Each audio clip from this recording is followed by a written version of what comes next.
Eu não vou ler a minha nominata e não vou ler o discurso, porque nós estamos com 1 hora de atraso para ir no Complexo do Alemão. E eu já estou satisfeito aqui pela fala do nosso prefeito, do nosso ministro da Educação. Eu só queria dizer para vocês umas coisas que eu considero importantes. Durante muito tempo nesse país, a educação nunca foi levada a sério para o povo mais humilde e mais necessitado. Nunca. Quem podia estudava nos bons colégios públicos, depois tinha acesso às melhores universidades públicas, e quem não podia estudava nas piores escolas públicas e não tinha acesso à universidade pública, tinha que ir para a universidade privada. Era contradição.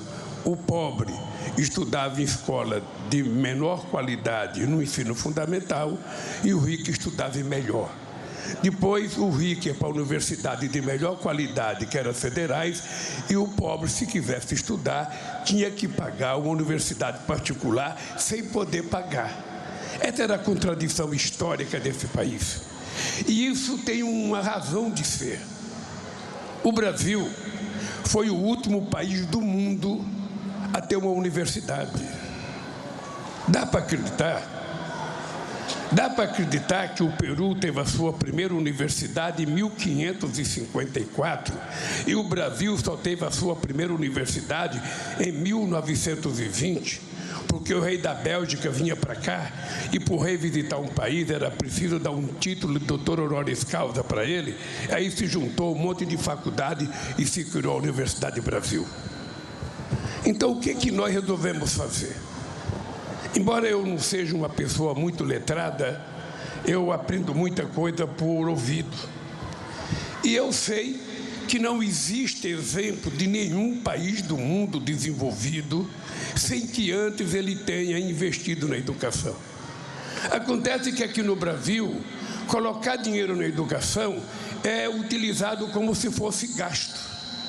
Ou seja, quando você precisa aumentar o salário do professor, não é investimento, é gasto. Quando você precisa fazer uma sala de aula, não é investimento, é gasto. Quando você precisa, melhorar a situação de uma escola, tudo tem uma rubrica chamada gasto, que é uma visão equivocada para desmoralizar o serviço público. É só isso, é para desmoralizar o serviço público.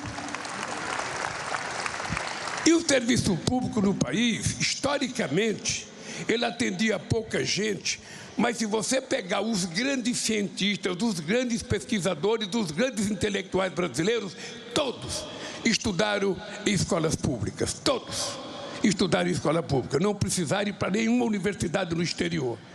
Então, o que nós estamos fazendo é tentando dar ao Brasil, no século XXI, uma oportunidade que não deram para ele em nenhum século. Ou seja, é tentar apostar que o povo brasileiro é tão inteligente quanto qualquer outro povo e o que ele precisa é apenas ter oportunidade de ter acesso às coisas que todo ser humano deveria ter. É por isso que eu, embora seja o presidente que não tenha diploma universitário, tenho orgulho de ser o presidente que mais fez universidade federal nesse país, que mais fez extensões universitárias, e eu e a presidenta Dilma. Isso é importante vocês saberem. Quando eu cheguei na presidência em 2003, esse país tinha 140 institutos federais. O primeiro foi feito em 1909 pelo presidente Nilo Peçanha, na cidade de Campos. Ou seja, em um século, eles fizeram 140. A Dilma e eu, em 16 anos, fizemos 682. E vou fazer mais 100 agora, para que a gente possa dar à juventude brasileira a oportunidade de não precisar ir por narcotráfico, de não precisar por crime organizado, de não precisar ter uma vida tortuosa, quando a gente pode, através da educação, fazer com que todas as crianças tenham oportunidade de se transformarem em cidadãos e cidadãs de primeira categoria nesse país. É isso que nós queremos. É por isso que nós estamos aqui. Eu não sei se esse instituto vai atender todos os bairros com a precisão que as pessoas querem. O que eu fiquei sabendo é que a Cidade de Deus tem 140 mil habitantes. Uma cidade com 140 mil habitantes pode ter um instituto.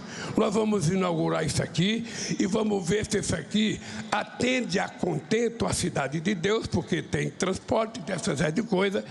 E nós precisamos fazer escolas para preparar a meninada para entrar no Instituto. E aí cabe à Prefeitura gastar um pouco mais, só milhões, não bilhões, para a gente preparar a nossa meninada. Uma outra coisa importante que eu queria dizer para vocês, eu pensei que o Camilo ia contar, mas eu não vi ele contar outra vez. Esse cearense, é importante vocês saberem por que o Camilo é ministro da Educação.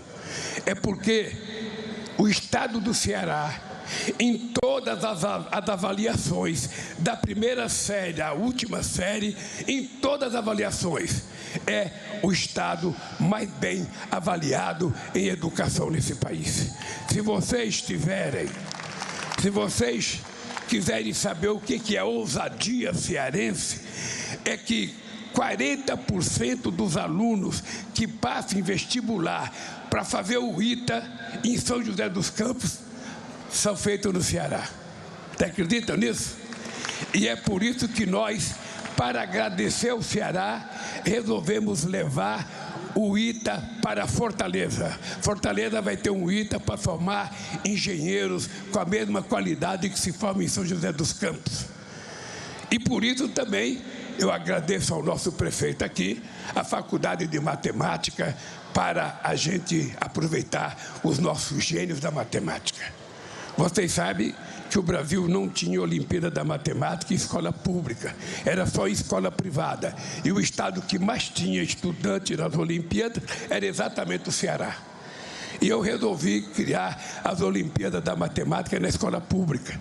As pessoas diziam que não é possível, as crianças pobres não têm interesse, não vão participar. A primeira convocação que nós fizemos na escola pública, se inscreveram 10 milhões de pessoas. A segunda se inscreveram 14 milhões de pessoas. A terceira se inscreveram 18 milhões de jovens para participar das Olimpíadas da Matemática. Então agora o que a gente vai fazer?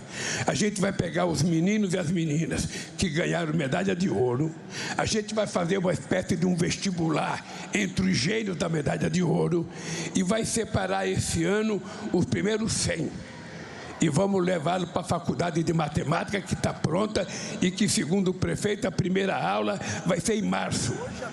Vai ser dia 2 de abril, vai ter uma aula inaugural. Então vai ter 100 alunos. No segundo ano, mais 100, 200. No terceiro ano, mais 100, 300. Depois, 400 alunos. Já tem apartamento comprado pela prefeitura para que esses jovens venham para a Faculdade de Matemática e tenham hospedaria e tenham restaurante, porque a gente não quer que os nossos gênios se retirem do Brasil. A gente quer que eles se formem no Brasil e prestem serviço para esse país.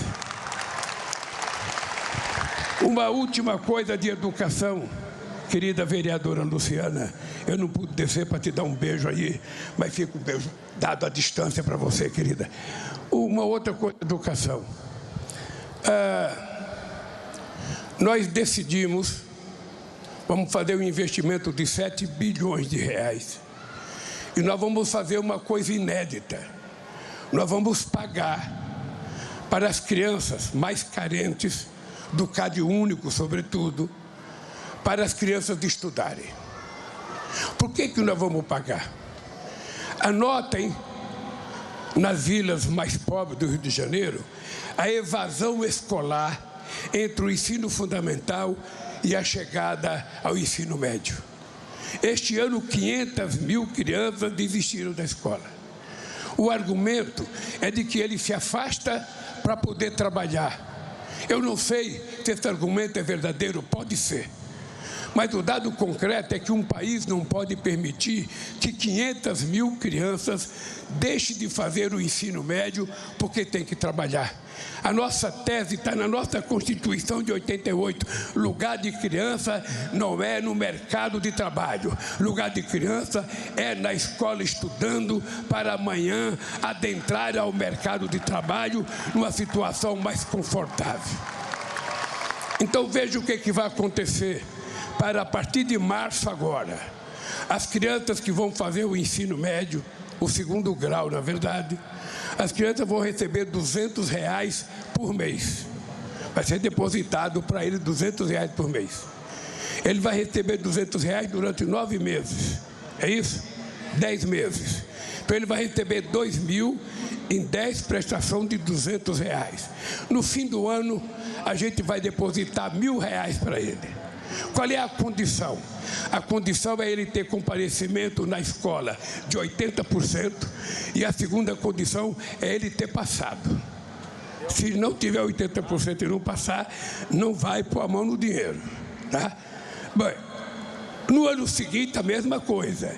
E no terceiro ano, se ele popou direitinho e foi aprovado, ele vai terminar o segundo grau com quase R$9.000 na conta dele, para ele começar uma vida profissional.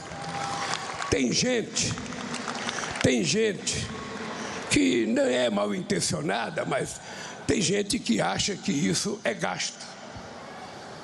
Tem gente que acha que isso é gasto. E eu tenho dito para as pessoas que isso é investimento. Gasto é o dia que eu tiver que utilizar esse dinheiro para pegar esse jovem que eu não dei oportunidade e tirá-lo do crack, tirá-lo da droga, tirá-lo do crime organizado, tirá-lo da bandidagem ou construir cadeia. Aí sim vai ser gasto. Enquanto eu estiver pagando para ele estudar, eu estarei fazendo investimento para que a família tenha certeza que o seu filho está estudando. Então esse país não tem mais volta. Ou a gente aposta verdadeiramente que através da educação a gente vai salvar esse país, ou a gente vai ficar na mediocridade de ter uma minoria de pessoas que pode mandar seus filhos estudar na Sorbonne, estudar em Londres, estudar em Chicago, e ter a maioria que sabe que a criança vai desistir da escola para ter que trabalhar, para vender coisa na rua. Então tem gente que não precisa do Estado, mas tem muita gente que precisa, e é para essa gente que o Estado tem que existir. A Isabel tinha razão. O Estado tem obrigação de garantir oportunidade para que todas as pessoas possam vencer na vida. Esse é o papel do Estado. Não é atender, sabe, os megas empresários que cada vez que vão na presidência só querem também de pedir bilhões e bilhões e bilhões e bilhões e bilhões. Pega a dívida ativa brasileira. Você vai encontrar quase 2 trilhões de dívida. Veja se os pobres têm dívida. Não tem. Porque o pobre é o seguinte: quando ele compra o pão e o leite fiado e ele não pode pagar, ele passa de passar na frente da padaria. Ele tem medo de ser chamado de que está devendo. O rico não. O rico gosta de dizer que está devendo. Para ele é uma coisa charmosa dizer: eu peguei 5 bilhões no BNDES, juro de longo prazo, 5 anos de carência e vou pagar em 15 anos. Não é assim, Eduardo? O pobre não. O pobre a gente empresta um crédito consignado, R$500, R$1.000, para o cara sobreviver, e ele vai sobrevivendo. E eu queria que houvesse a compreensão dos setores mais altos da sociedade, de compreender que o que a gente está fazendo é tentar elevar a classe brasileira, a sociedade brasileira, a subir um degrau na escala social. Ninguém gosta de ser pobre, ninguém gosta de morar mal, ninguém gosta de comer mal, ninguém gosta de estudar mal. Pare de pensar, a gente gosta de coisa boa. Bem, então, nós vamos fazer essa pequena revolução, e eu queria, Eduardo, pedir aos educadores que estão aqui, aos professores. Eu não sou educador, mas eu vou fazer um pedido de desculpa em nome da educação brasileira. Eu, hoje, acho que eu tenho autoridade moral para fazer isso, reitor, que é o seguinte: durante muito tempo, esse Rio teve um governador chamado Leonel de Moura Brizola e teve um educador chamado Darcy Ribeiro, que fizeram o CIEPS. E eles acreditavam que era através da escola de tempo integral que a gente ia salvar as crianças do Rio de Janeiro. E muitos educadores no Brasil criticaram o CIEPS, diziam que não era possível, que não era necessário. E nós agora estamos nos rendendo ao Brizola e ao Darcy Ribeiro com a escola de tempo integral nesse país, porque não é só melhorar a vida das crianças nas escolas, é dar mais segurança para a mãe e para o pai, que a criança vai estar o dia inteiro na escola, ela vai ter música, ela vai ter esporte, ela vai ter o que quiser, porque não é só aprender que Cabral descobriu o Brasil, é aprender outras coisas da vida real, é ter acesso à cultura, à arte, e é isso que a gente vai fazer. Então, companheiros e companheiras, vocês podem ter certeza de uma coisa: só tem uma razão para eu ter votado a presidência da República desse país. Eu não precisava. Vocês sabem que, por culpa do povo brasileiro, eu sou brasileiro único, eleito 3 vezes para presidente da República. E eu vim aqui porque eu quero provar outra vez, da mesma forma que eu provei nos meus 2 mandatos, de que esse país pode ter jeito. O que é preciso é que o governo tenha vergonha na cara e, ao invés de ficar governando, cuide do povo como ele precisa, cuide das nossas crianças, cuide das nossas mulheres, cuide dos nossos homens e vamos cuidar dos nossos velhinhos, porque tem muito velhinho abandonado. A sociedade brasileira está ficando velha, a gente não é mais daquela nação nova, a gente está vivendo agora 75 anos. Olha esse jovem que fala com vocês, eu tenho 78, a gente já pensa que eu tenho 30. Ela fala: nossa, amor, nunca vi você tão jovem com 30 anos. E eu acredito, eu fico bem acreditando isso. E faço um esforço desgraçado, cara. Levanto todo dia às 6 horas da manhã. Enquanto alguém está dormindo aí, eu estou ali no basquete para ver se eu faço jus a história de que eu tenho 30 anos, sabe? Então, eu queria dizer para vocês que é o seguinte: eu gosto do Rio de Janeiro de graça. Eu venho ao Rio de Janeiro, prefeito, desde 1975. Eu conheço a Bené quando ela ainda não era nem vereadora. O sonho do Brizola era levar a Bené para o PDT e a gente não deixava. Mas você sabe que eu venho aqui, nunca o PT, um vereador do PT, um deputado do PT, um ministro do PT, nunca o prefeito da capital, nunca me convidaram para molhar esse pezinho na praia de Copacabana ou de Ipanema. Nunca pus o pé na água do Rio de Janeiro, porque é só reunião, reunião, reunião. E agora, além de reunião, é o prefeito pedindo bilhões e bilhões e bilhões e bilhões. Assim ninguém aguenta. Mas eu queria terminar fazendo justiça ao companheiro Eduardo Paes. Eu converso com muitos prefeitos. Aqui do Rio de Janeiro eu conheci muita gente. Eu quero dizer para vocês que vocês têm um prefeito especial. Eu não estou dizendo que alguém é obrigado a gostar dele, não. Não precisa gostar, ninguém está querendo casar. O que a gente gostaria é que vocês respeitassem a diferença do prefeito que vocês tiveram há pouco tempo atrás e do trabalho que ele faz nesses anos que ele voltou à prefeitura. Que vocês pensassem, para a gente saber que vale a pena. Para a gente saber que vale a pena. Eu nunca tive divergência se a pessoa é mais à esquerda, se a pessoa é liberal, se a pessoa é de direita. Eu nunca tive esse problema. Quem é deputado federal convive com todo mundo. Agora eu confesso para vocês que eu vou morrer sem entender o que aconteceu nas eleições para presidente de 2018, porque o Brasil não merecia eleger uma praga de gafanhoto para dirigir esse país. Sinceramente. Sinceramente. Então, todos esses projetos que o Eduardo Paes apresentou, eu já falei para ele, eu estou viajando agora, eu não venho no carnaval, porque eu estou meio contundido e não posso dançar. Então eu não venho, mas depois eu vou para o Egito, vou ficar um dia numa visita oficial, depois eu vou na reunião da União Africana, que é a reunião dos 54 países da África, e eu vou para a África sempre com a incumbência de que o Brasil tem uma dívida histórica com o continente africano. Nós devemos a ele 350 anos de escravidão, de pessoas que eram livres e que se transformaram em escravos para vir para cá. Então a nossa cultura, a nossa arte, a nossa beleza, o nosso jeito de ser tem muito a ver com a África. E eu acho que o Brasil tem que pagar com transferência de conhecimento e tecnologia. E eu tenho muito orgulho porque eu fui convidado como convite de honra para ir fazer um discurso para eles sobre a questão da África. Bem, dito isso, eu falei para o companheiro Eduardo Paes, quando eu voltar, vou marcar uma audiência com ele em Brasília. Ele vai levar todos os projetos dele, todos os filmes que ele tenta ganhar gente, passando uns filmes emocionantes, sabe? Os prédios falam, a avistação de trem fala, chora, sabe?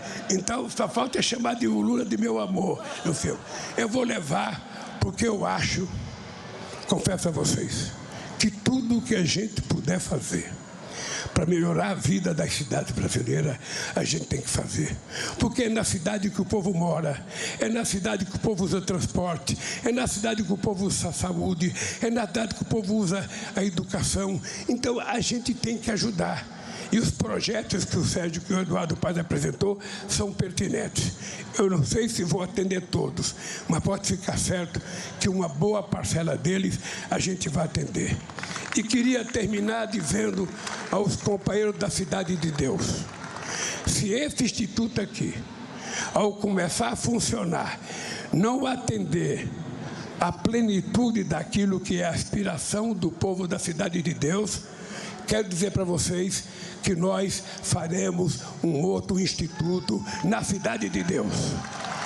Aí, o Camilo Santana, o meu ministro, e o prefeito vão localizar uma área central, bem no meio da Cidade de Deus, e é lá que a gente vai formar a nossa juventude.